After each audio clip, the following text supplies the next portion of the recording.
All right. Happy Thursday.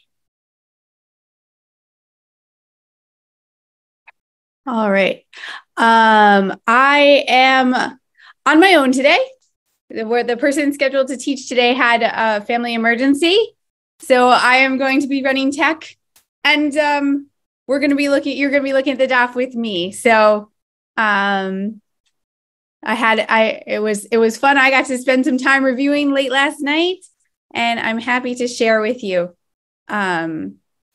This is okay. And I'm going to do my best to also keep an eye on the chat, but it might be just a little. Oh, thank you. You're the best. Thank you. I appreciate it. Could use it. I was up till midnight looking at this stuff. So, okay.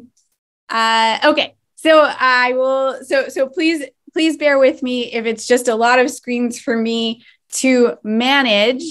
And okay. So let me start by sharing. I brought together some materials. Can you all see my screen now? Everyone can see? Okay. We just had a siyum on Tractate Nidarim. So trying to keep admitting people while I talk here. We just had a siyum on Tractate Nidarim. So look, first mistake on the sheet. This is Nazir 2 to 3, right? So I thought we would do the first 2 pages of Nazir, that we would just spend a little time at the beginning of the tractate. And in fact, even before we do that, I think it's helpful when starting a new tractate to look at the biblical sources of what the rabbis are talking about. Usually there's a pretty specific set of biblical texts that are in their minds that are shaping the entire tractate. And so I think it is a valuable exercise, even though this is a Talmud class, to spend a little time in the biblical sources. So that's what we're going to do first. It turns out that unlike something like Pesachim, where the biblical sources are somewhat scattered, most everything that the rabbis are thinking about with Nazir is all concentrated in the 6th chapter of Numbers in the first portion. So we're going to start by just taking a close look at that, seeing exactly what they're working with, because I think then when we look at the Mishnah and then the Gemara, it will make sense why they're asking the questions they're asking, why they're thinking about the things that they're thinking. Okay, and so here's the text from Numbers. I pulled the JPS translation from online, and I have highlighted in yellow how the section where it says how he begins the vow, and then at the bottom in yellow, how he backs out of the vow, how he ends the period of Nazirut.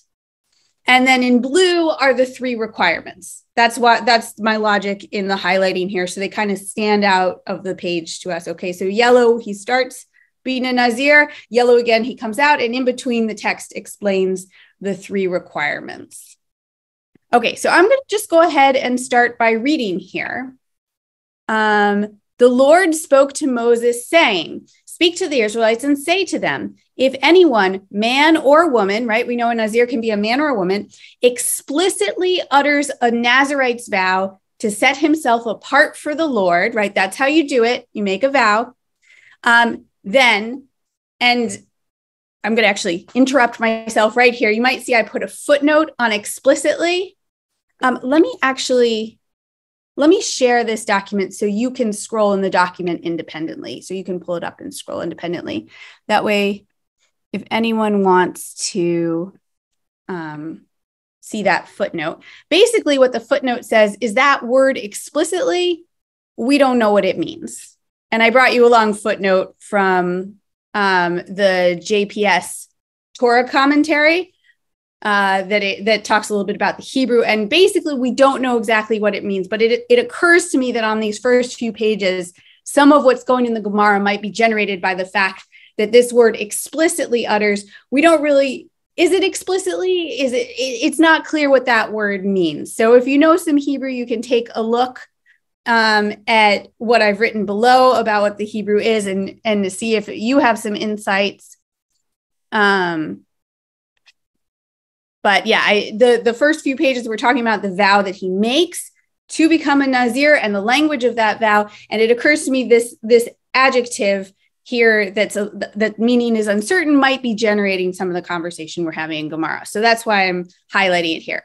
Okay, so speak to the Israelites, tell them, man or woman, if they utter this vow and set themselves apart from the Lord, here come the 3 requirements. 1, he shall abstain from wine or any other intoxicant. And then the Torah goes on. He shall not drink vinegar of wine or any other intoxicant, nor shall he drink anything in which grapes have been steeped, nor eat grapes fresh or dried. Through his term as Nazirite, he may not eat anything that is obtained from the grapevine, even seeds and skin. So this requirement against intoxication is expanded to include grape products. And there's a lot of language around that. And as we know, when there's an abundance of language, the rabbis feel an obligation to explain the extra verbiage because the words of the Torah are sacred. Everyone is important. Everyone's significant. So it all needs explanation. Okay, so that's requirement 1, wine and intoxicants. Did I share the link? I did. Okay. All right, requirement number 2. I'm now on paragraph number 2. Throughout the term of his vow as a Nazirite, no razor shall touch his head. Okay, that's requirement number 2. Don't cut your hair. It shall remain consecrated until the completion of his term as a Nazirite of the Lord, and the hair of his head being left to grow untrimmed. Okay, grow your hair long, and somehow the hair itself is consecrated to God, which stood out to me there too as interesting. Okay, and then requirement 3, next paragraph. Throughout the term that he set apart for the Lord, he shall not go in where there is a dead person. Okay, he shall not contract corpse impurity.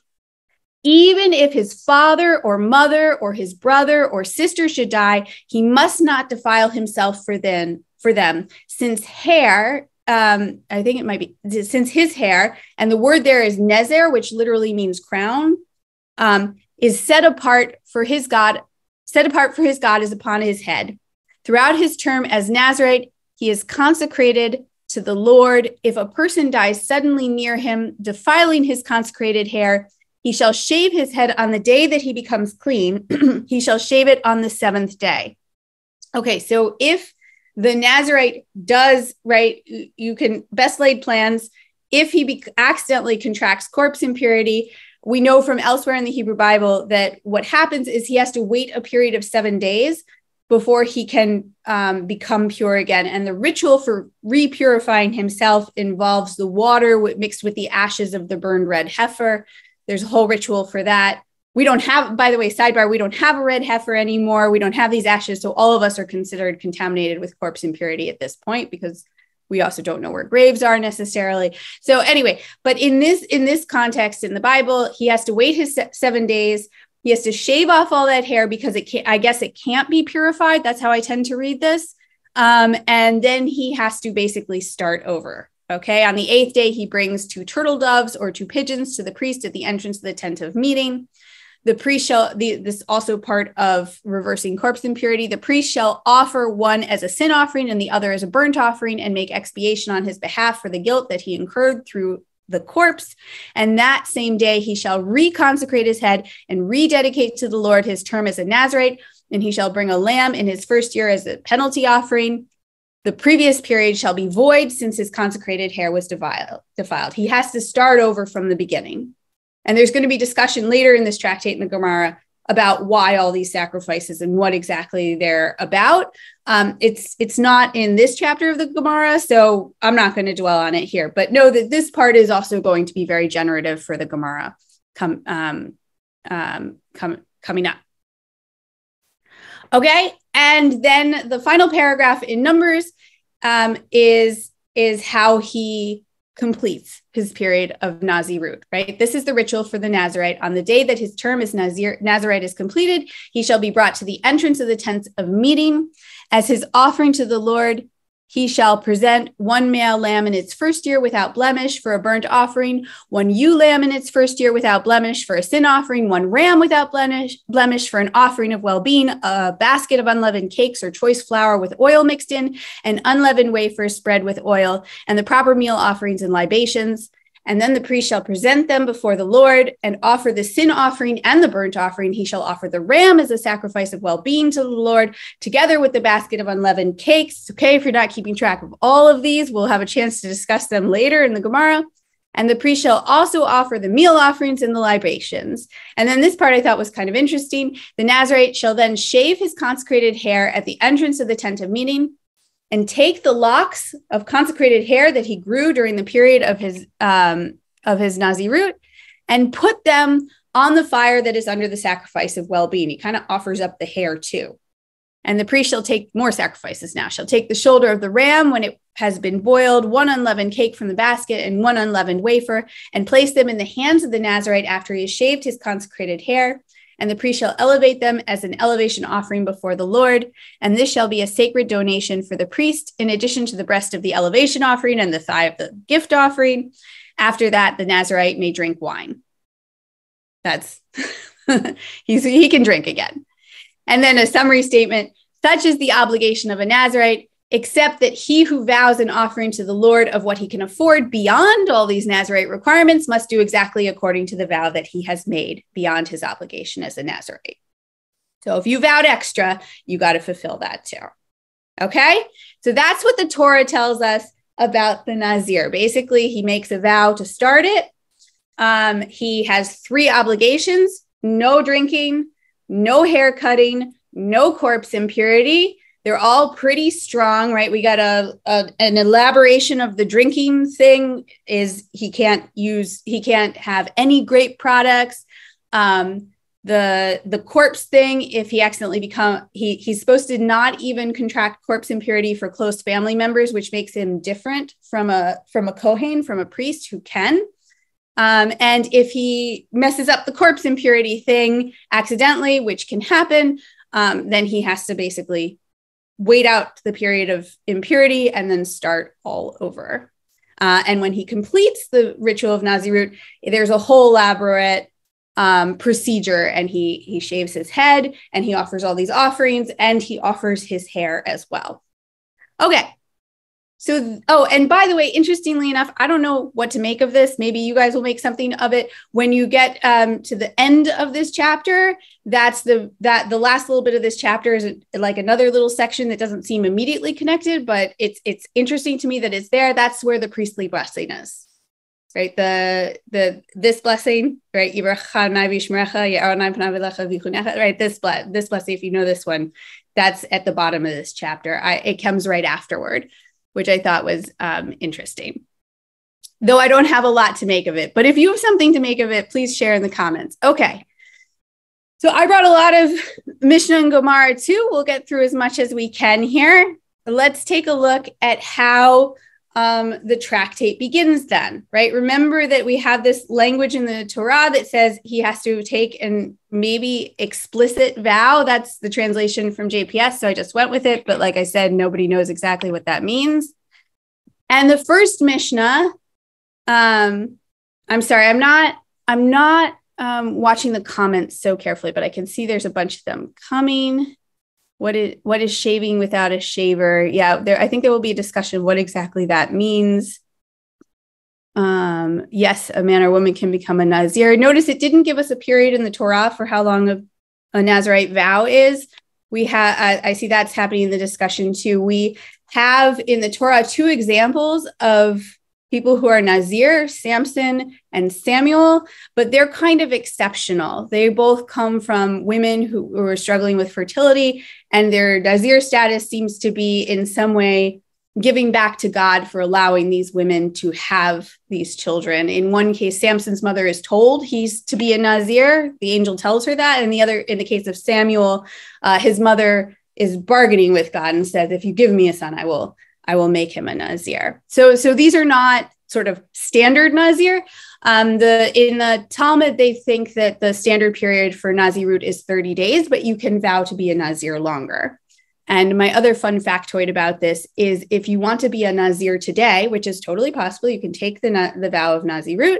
There's no way to undo it, right? We can't bring all these sacrifices at the end of the period of Nazirut. So Nazir today is Nazir for life. You could have done that in antiquity too, but it seems like a temporary period was the most common way to go. And 30 days was considered standard. Okay, so let's jump into the Mishnah because you're here to do Talmud, not just Hebrew Bible. Okay, all substitutes for the, so let's start with the first Mishnah. All substitutes for the language of Nazirite vows are like Nazirite vows, right? You can make the vow with the explicit language or you can use substitute terms. And now it lists a bunch of examples. One who says, I will be, he's a Nazirite, or I will be beautiful, he's a Nazirite. Nazik, Naziach, Haziach, these seem to be alternate terms. All of them work. If you say that, you're a Nazirite.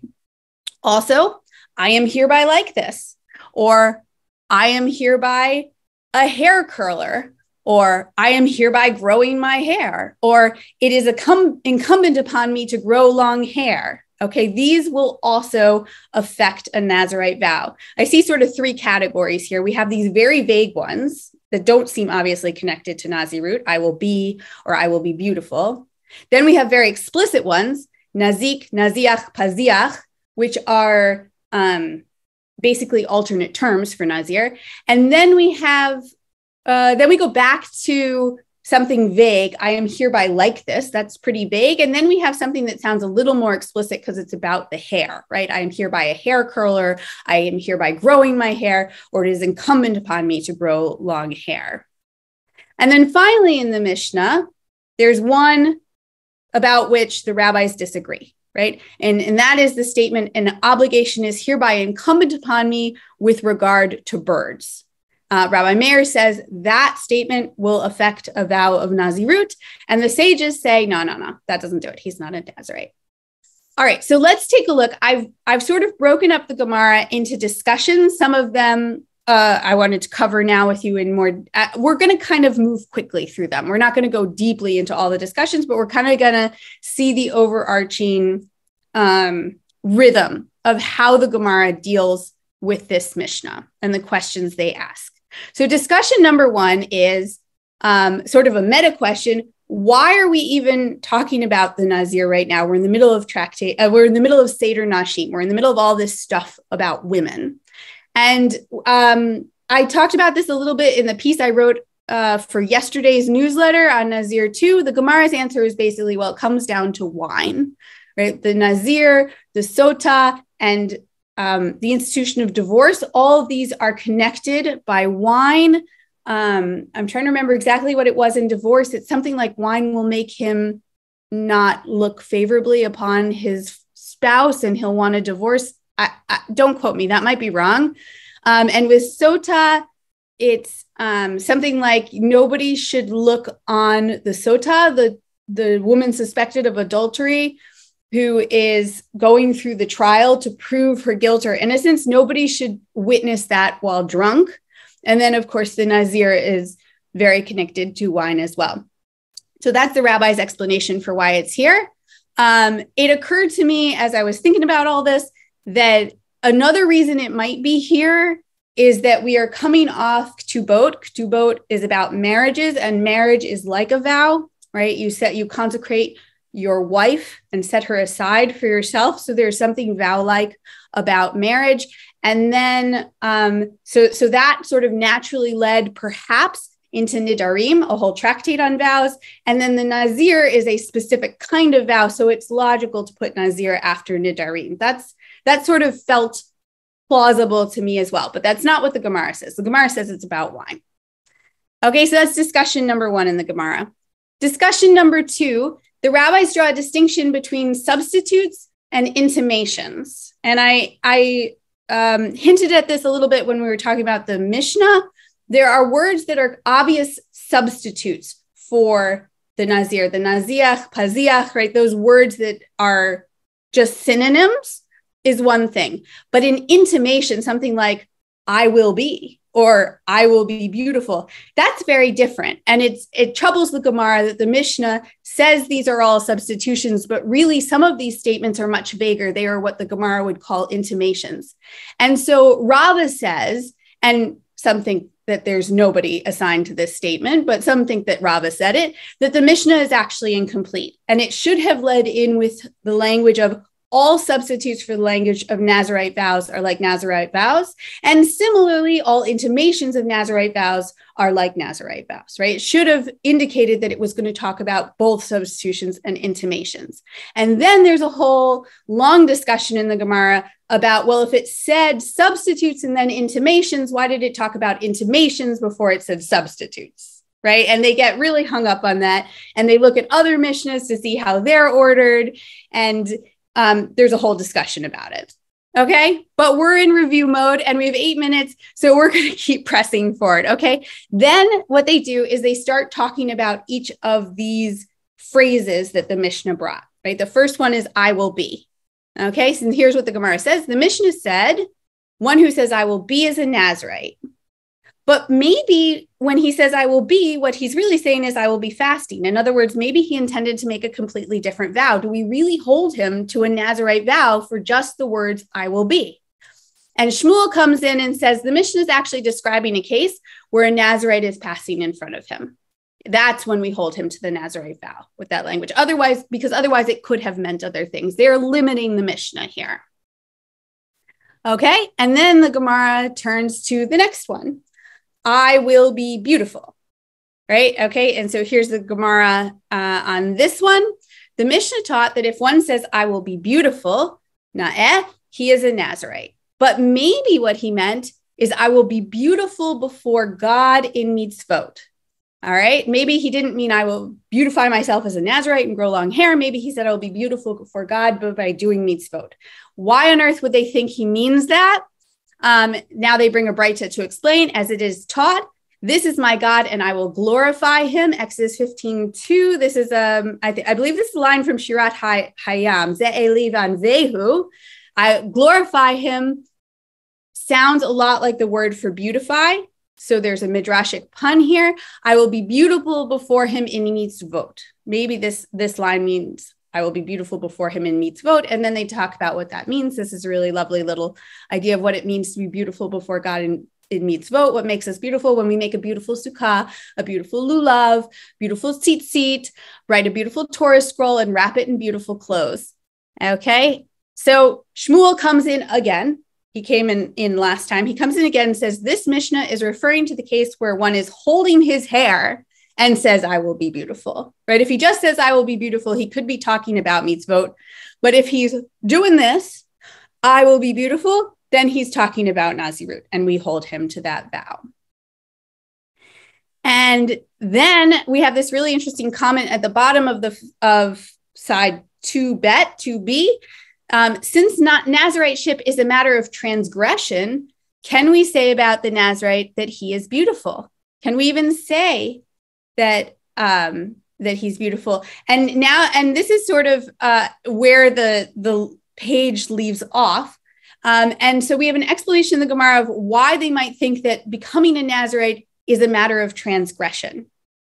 And yeah, I'm trying to figure out how to portion time. Yeah, okay, let's dive into this paragraph and then we'll rush through some more stuff and see how much we can get through.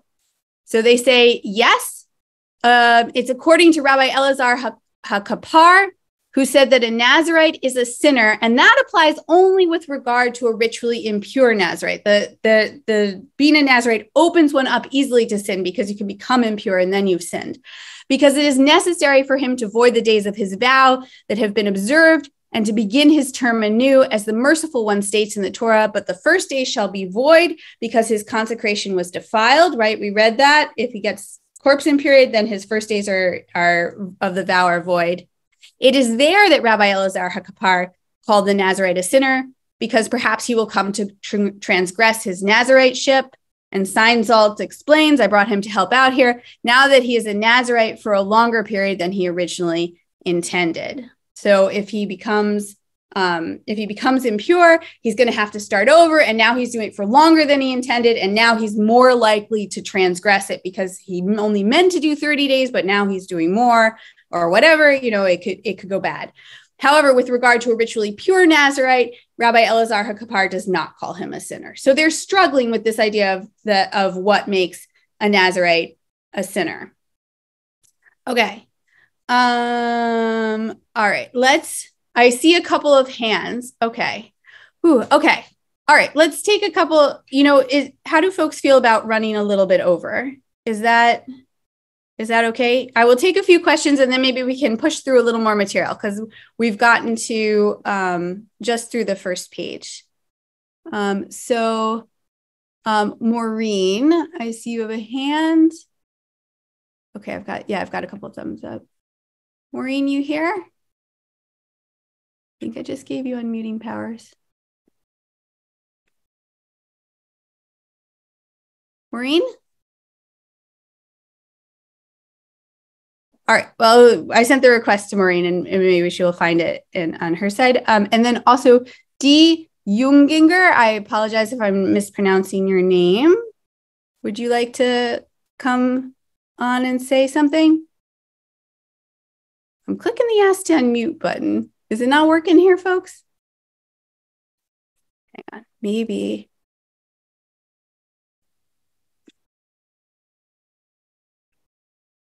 Is it not working? All right.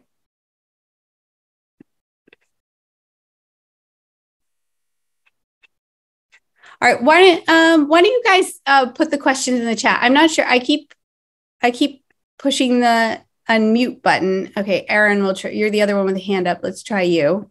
Really sorry, guys. Ask to unmute. Aaron, you here? Can you unmute? Yes, I just did. We got this message come up. So I put this in the chat. This vow seems mostly about growing pure hair to sacrifice to God, because you got to cut it off if you get it impure. Yeah. So why is hair important? What did it symbolize back then when this was written? Oh gosh. I think I'm no expert, but the word that they use to describe the Nazir's hair is nezer. And you can probably hear that the word nezer is related to the word Nazir, and that means crown. And my sense of the Nazir is that it is, right, in Israelite society, you have the Kohanim, the priests, and the Leviim, the Levites, who have a special role in the temple, and ordinary people don't have that special role. But Nazirut is a sort of way that somebody can consecrate themselves to God, even if they don't come from the lines of, right, from those family lines and aren't hereditarily already in some way consecrated to the temple. And the hair that creates a crown, it seems like to me a sort of indication of that status, that elevated status. And certainly in the Samson stories, we see that the long hair is very significant to his experience of Nazirut. He has this incredible superhuman strength and he attributes it to his uncut locks. I don't know if any of that's answering your question, though. Aaron, we still got you here? Aaron, did you disappear? Oh, I'm back, but that was fine. That was a good answer. That's about as much as I can say about that. That's my sense of it. It's an unusual institution. I'm no expert on it. All right, let's go back to the Gemara then. What we've seen so far is that with these very vague statements, the Gemara sort of limits them. If he says, I will be beautiful, Shmuel comes in and said, well, if he says that, he's only really affecting a Nazirite vow if he's holding his hair. Or if he says, I will be, he's really only affecting a Nazirite vow if a Nazir walks past him.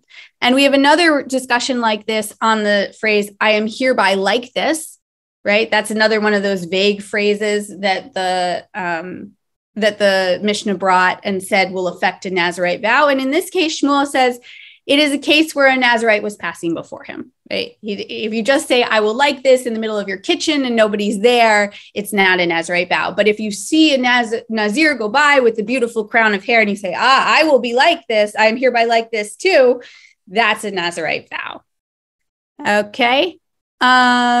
Next discussion is, and you can see they're just going through the vaguer expressions. They actually never talk about the synonyms, the naziach, paziach synonyms. They only talk about these vaguer expressions. The next one they talk about is, I am hereby a hair curler. The Mishnah rules that one who says, I am hereby a hair curler, mitzaltzel, is a Nazirite. From where is it known that this term is referring to curling of the hair?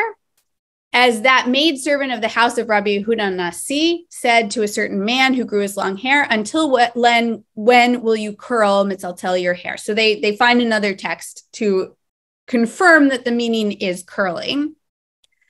And then the Gemara says, well, wait a minute. Perhaps the word mitzaltel is referring to the study of Torah, as it is written with regard to Torah. And here they bring a verse from Proverbs, extol her, taltelha, and she will exalt you, right? In this verse in Proverbs, it seems like the word is referring to Torah study. And so you guessed it, Shmuel comes in and said, okay, here in this case too, it only counts if he's holding his hair. All right, we sense a theme here. All right, next discussion, I am hereby growing my hair. That seems even more explicit. The Mishnah rules that one who says, I am hereby growing my hair is a Nazirite. From where is it known that this term is a reference to growing his hair? Kilkul. As we learned in a Mishnah in Shabbat, which if you don't remember this Mishnah from Shabbat, I don't either, but maybe some of you do. With regard to the measure that determines liability for carrying out lime on Shabbat from a private to a public domain, how much lime do you have to be carrying from a private to a public domain to incur liability for transgressing Shabbat? Rabbi Yehuda says the measure is equivalent to that which is used to spread on one's kilkul, however much lime you'd use to spread on your kilkul. If you don't know what a kilkul is, Rav explains this is referring to the hair that grows on the areas beneath the temple.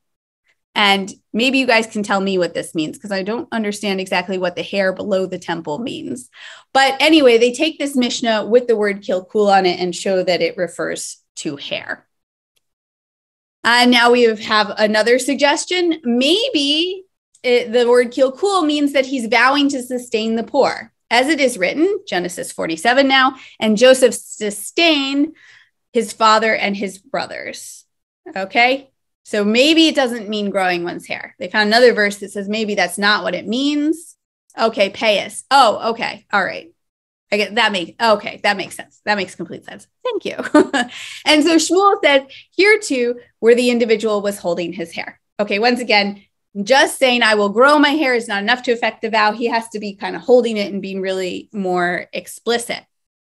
All right, we've got another one here. I think this is the last one. It is no, it's not the last one. It is incumbent on me to grow long hair. That's another one of these phrases from the Mishnah. The Mishnah rules that one who says it is incumbent upon me to grow long hair is a Nazirite. From where is it known that this term is an expression of increase, as it is written? And they find a verse from Songs to show it's an expression of increase.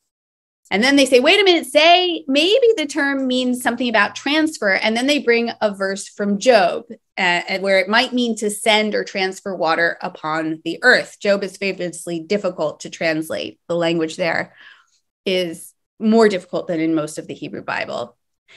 The Tana derives the meaning of this term based on a verbal analogy of the term long locks, para, written with regard to the Nazirite, and the term long locks, para, written with regard to a Kohen, a priest. It is written here with regard to a Nazirite, he shall be holy, he shall let the hair on his head grow long locks. And it is written there with regard to the common priest serving the temple, and they will not let their locks grow long. So two verses that both use the term para draw an analogy between the Nazirite and the priests. And if you wish, say that the meaning of the word sholeach in that phrase from Job is sends water is also an increase and growth, as Rav Yosef translated this verse into Aramaic in the following manner. So now they've gone to the Aramaic translation of Job to look for the meaning. When one waters produce, it grows. Okay, so there's a whole debate about whether this really means to increase and grow the hair long, and back and forth, they decide that the word does mean that. All right, probably not the most illuminating text for me have brought to this meeting, but here we go. Okay, this one. Okay, and then there's a discussion about the last one in the Mishnah was I am obligated with regard to birds, right? That was the last of the things he might say that would affect a Nazirite vow. And you might remember that in the Mishnah, there's a debate. Rabbi Meir says it does affect the vow, and the sages say it does not. And there's a whole discussion here about the reasoning of Rabbi Meir and the reasoning of the sages. Since we're already over time, and since this was discussed, I think, in today's essay for My Jewish Learning, I'm going to go ahead and skip this so we can head right into the second Mishnah. Congratulations, that is the full discussion of the first Mishnah. So let's just take a peek at the second Mishnah, which is on the bottom of today's page. So you'll be all set up for today and tomorrow. This second Mishnah says, I am hereby, more things he could say, right? I am hereby a Nazirite and therefore will refrain from grape seeds. That seems pretty explicit. Or from grape skins, or from shaving, or from impurity. If he says any of these things, he is a Nazirite, right? If he says, I am hereby a Nazirite and will then not do, and then fill in the blank, there are a couple blanks we could fill it in with, he's a Nazirite. And all details of Naziriteship are incumbent upon him. All right, and here's the Gemara's discussion. The Mishnah is not in accordance with the opinion of Rabbi Shimon, as it is taught in a Braita that Rabbi Shimon says one is not obligated as a Nazirite until he vows all of it, meaning all three obligations. Remember in the Torah, we saw there were three obligations: intoxicants, hair, corpse impurity, right? The Mishnah seems to say he can say any one of those and affect a Nazirite vow, but Rabbi Shimon thinks he has to promise all three verbally. Right? But the rabbis disagree. They say even if he vowed to abstain from only one of them, he is a Nazirite. Okay. And now, as it did with Rabbi Meir and the rabbis, the Gemara is again going to ask, why does everybody think this way? What's Rabbi Shimon's reason? What are the rabbis' reasons? Okay. So first, what is the reason for the opinion of Rabbi Shimon? The verse states, all the days of his Naziriteship, he shall not eat from anything that is made of the grapevine, from pits to grape skin. So he says he derives this from Numbers 6:4. According to the rabbis, what is the reason that he becomes a Nazirite, even if he specified only one prohibition of the Nazirite? The verse says he shall abstain from wine and strong drink.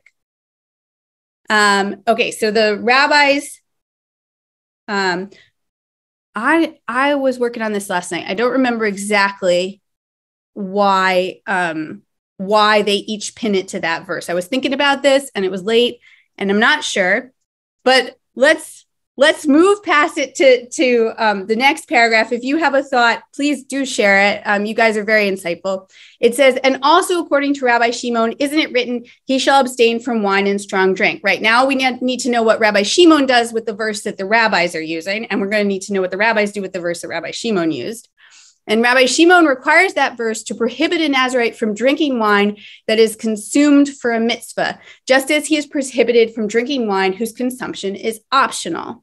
Okay. And I wanted to get here because I thought this was interesting. Now, you may not have thought about this yet, and I hadn't thought about this yet, but the rabbis want to know, can the Nazirite, right? There are certain times in Judaism when we're obligated to drink wine. Kiddush, Havdalah. What is a Nazirite to do? He can't drink grape juice, right? He can't drink wine. Which obligation takes precedence? The not drinking the wine or the making the kiddush, right? So here they discuss it. What is the wine? Right. Okay. I'm sorry. I anticipated myself a little bit. What is the wine that is consumed for a mitzvah? Is it the wine of kiddush and havdalah? Right. Okay. And this brings us to the end of today's page. So I'll just give you a sneak peek. There's a long discussion on page 4, but I'll give you a sneak peek. The first answer is he's already sworn and obligated about it from Mount Sinai, which is to say the obligations of the Nazir are Torah D'Oraita, they're from Sinai, and the obligations of Kiddush and Havdalah, that's D'Rabbanan, that's a rabbinic mitzvah. So when those two come into conflict, the Torah obligation of the written law overrides. So the answer is the Nazir does not drink wine for Kiddush. All right. So thank you for your patience with me. And let me stop the share. That brings us, right? I gave you one line from tomorrow. So you're all caught up on Nazir now. That is pretty much, that is the first 2 pages of Nazir in 40 minutes. Okay. Thank you for the kind comments. I had a lot of fun preparing this for you guys last night. And you guys always have good participation. I really appreciate it. And thank you for bearing with me. Yeah, I think we will leave it there since we are already 10 minutes over, and we will see you in your inbox tomorrow for Nazir 4. Okay. Thank you, everybody. All right.